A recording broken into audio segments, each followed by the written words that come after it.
Hi students, I welcome all of you to the online classes. Today onwards we are starting the online classes. My name is Diana. I am dealing with the subject science. So before the classes I want to tell one thing, we expect the full cooperation from the part of students and the parents. You have to watch the videos. After watching the videos, read the textbook, complete the notes and follow the instructions given by the teachers. So complete your works in correct time. That is very important. So we are starting the first chapter in the book science. So first of all I would like to teach the part of physics from the textbook. The name of the chapter is force and pressure. That is chapter 11 in your textbook. Force and pressure. So first of all we are going to deal with the topic force. What is force? Or what are the effects of force? This is a common word. In our daily life situations, we exert force. For what all purposes we need to exert force? For example, if a ball is kept on the table, to move the object we have to exert force. How do we exert force? Through which action you can exert force? How to move the ball? To move the ball, either you have to push it or you have to pull it. So a force can be simply defined as a push or a pull on an object. If you keep a book on the table, how will you move the book? Either you have to push the book or you have to pull it. So a push or a pull on an object is called a force. Through some other actions also we can exert force. Which are the other actions? The actions like hitting a ball, the ball will move. Kicking, lifting a book, object moves. Flicking, opening, shutting. These are the actions which cause force. So we can exert force through these actions. And these actions can be grouped under either push or a pull. So just think, hitting a ball, hitting. This is an example of pushing. Kicking also comes under pushing. So similarly, all these actions we can categorize either into push or pull. Opening a door. How will you open a door? Either you can push the door or you can pull the door. Or you can hit, you can kick. These actions we can use to exert a force. So all these actions comes under push or a pull.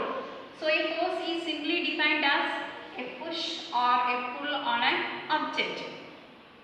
Okay, do you understand the basic concept of force? Okay. Then to exert force, there should be at least two objects. So two objects should be there to exert force. A ball is kept on the table. Can it move by itself? No. One other object should be there to move the object.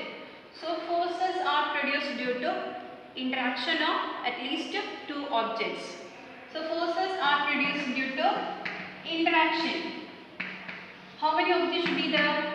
At least two objects should be there to produce force. For example, consider a car parked on the roadside. A person is standing here. He wants to move the car by pushing, or he wants to move the car. Due to his presence, whether the car will move, he is standing at a certain distance. Whether the car will move? No, the car will not move. To move the car, he should be in contact with the car. He should apply a force on the car. Then only the car will move. So there should be contact between these two objects. Then only force comes into action. If there is no contact, no force is exerting. So forces are exerted exerted due to interaction of two objects. At least two objects are there. Then in your textbook, page number 128, one activity is there. That after watching this video, you have to fill that activity. The activity is a simple one. The first one is moving a book placed on a table. A book is kept on the table. You have to just write which action is involved in this. Is it hitting, kicking, lifting, clicking, or which action is used in that? And in which category it comes under? Is it a pushing or pulling? You just think, just moving a book on the table. Which action we can use? You can either push or pull, or you can lift it. So many actions we can use. And which action, which group it comes under, push or pull? Both push and pull we can use. So that activity you have to fill. The second one is opening or shutting a door. I already told to open or shut a door. Which action is used?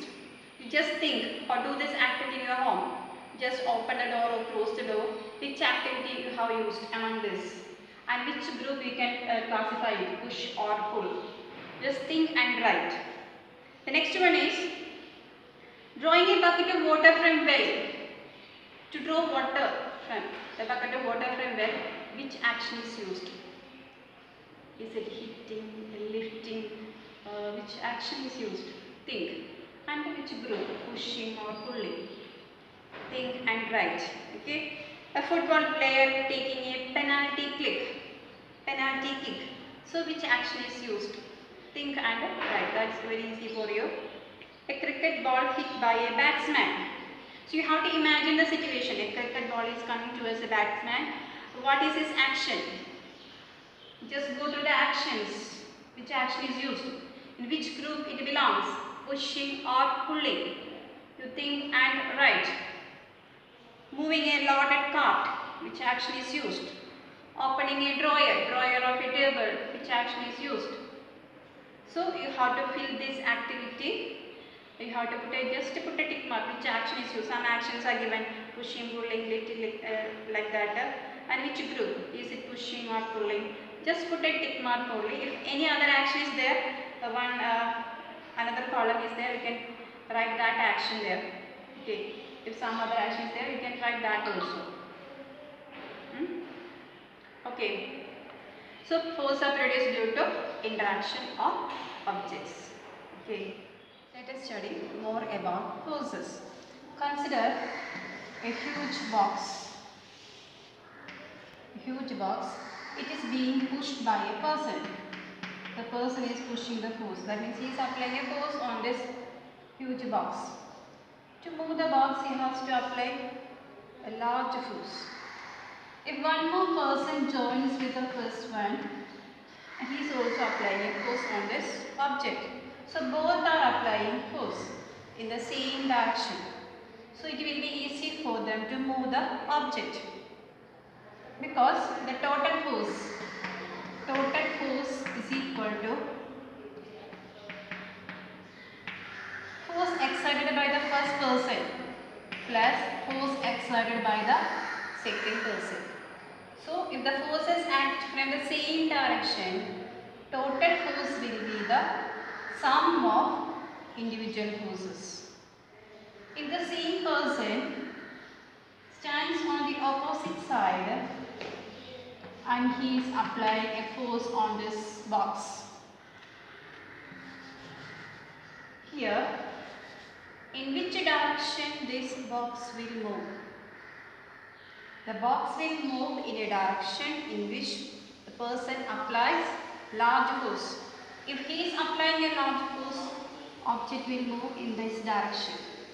If this person is applying a large force, then our box will move in this direction. So it depends upon the magnitude of the force they are applying. So force is having a magnitude. Force is having a magnitude. And also it is having a direction. So a force is having both magnitude and direction. So this total force acting on an object depends upon the magnitude of the force and the direction in which it is acting. Here the total force will be equal to the difference between the individual forces. The force is represented by a symbol F. F is the force symbol of force. And just like last year you studied about speed. Speed, how do you represent? Speed is equal to, for example, 25. This value 25 is called magnitude. Along with the magnitude, there will be one unit also. What is the unit of speed? Do you remember? Unit of speed is meter per second. Similarly, a force is also having magnitude and a unit. Magnitude, for example, this person is applying a force of 100. The magnitude is 100. Of what is the unit of force? Just like meter per second. Meter per second is the unit of speed. Similarly, what is this unit of force? The unit of force is Newton. Who is Newton? The great scientist Isaac Newton. To honor Isaac Newton, the SI unit of force is given as Newton. So a force is denoted by a magnitude followed by a unit. So this person is applying a force of 100 Newton. And Newton is denoted by the symbol N, the first letter of Newton. The first person is applying 100 Newton force. The second person is applying a 50 Newton force. What is the total force acting? 100 Newton force is along this direction, 50 Newton force is opposite in direction. So total force is equal to large force minus the small force. What is that? 50 Newton only. So force acting on an object depends upon its direction. If the force is acting from opposite direction, the total force is equal to difference between the two forces. Okay, the first case, if the man was here, if he were here, what would be the total force? See here, both forces are acting in the same direction. So we have to add the forces. So the total force is 100 plus 50, it is 150 Newton. So if the force is acting from the same direction, total force is equal to the sum of individual forces, and if the force is acting from opposite direction, then total force is the difference of the two forces. So I would like to take up to this one. You have to study this up to this portion. And don't forget, a force is having both the magnitude and direction, and every physical quantity is having a unit also. What is the unit of force? The unit of force is Newton, denoted by the symbol or letter N. SI letter, this is a unit or SI letter force, Newton. What is the magnitude? Magnitude means the numerical value. Here it is 100, here it is 50. So what is the numerical value? That numerical value is called magnitude. And while checking the forces, we have to note the direction. In which direction the force is acting. Depending upon the direction, the value will change. If they are from the same direction, value is the sum of individual forces. If they are acting from opposite direction, value total force is difference of the two forces. So till this portion you have to read the textbook and write down the notes. What is force, and when the force acts from the same direction, what happens to it? When force acts from opposite direction, what happens to it? You write the notes in your own sentence. Along with that, you have to complete the activity. I already gave an activity and complete that also. And if you have any doubts, you can ask me through my personal WhatsApp number. Okay, you can send the messages. I will clarify through WhatsApp, or you can call. Okay, thank you.